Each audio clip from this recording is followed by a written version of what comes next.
Consider that you have the motion of these two body masses m1 and m2 that have position vectors r1 and r2. These positions are with respect to an origin O, which is fixed in inertial space. You can define the relative vector little r, which is equal to r2 minus r1.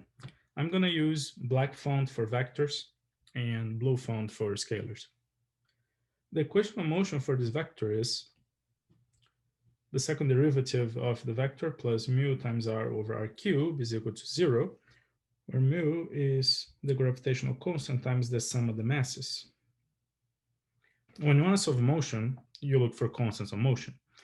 In this case here, you can see that if you take the dot product of this equation, if you take the dot product of the equation of motion with r itself, then this becomes r cross r dot dot, the second derivative, plus the second term is the dot is the cross product of r with itself, which is 0.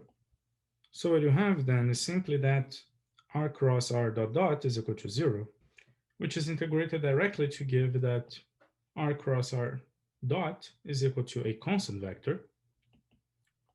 Let's call this constant vector h. And h is a constant vector that is perpendicular to both r and r dot.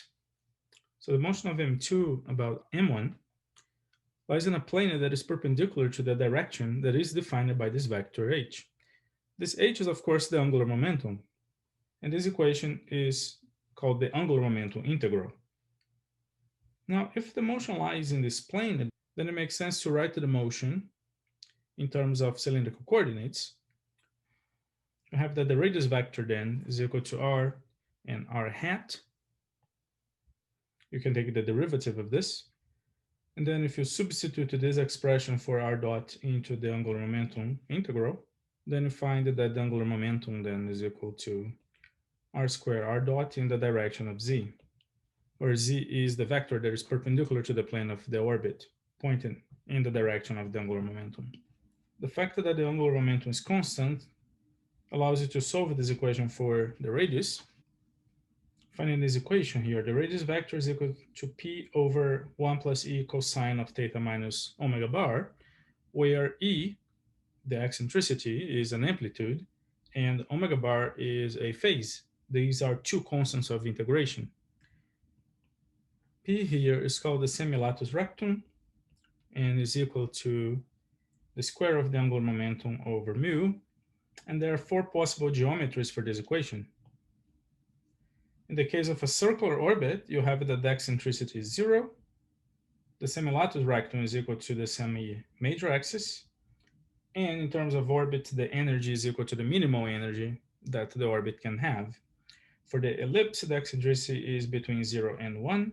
The semilatus rectum is equal to a times 1 minus e squared. A is the semi-major axis. The eccentricity is between the minimal energy and 0. The energy is negative. Both the circle and ellipses are bound orbits because the energy is negative. For the parabola, the eccentricity is exactly equal to 1.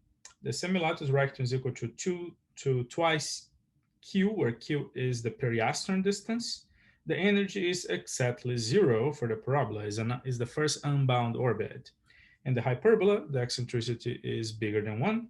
The semilatus rectum it's the semi-major axis times the squared eccentricity minus 1. And yeah, the energy is positive in this case.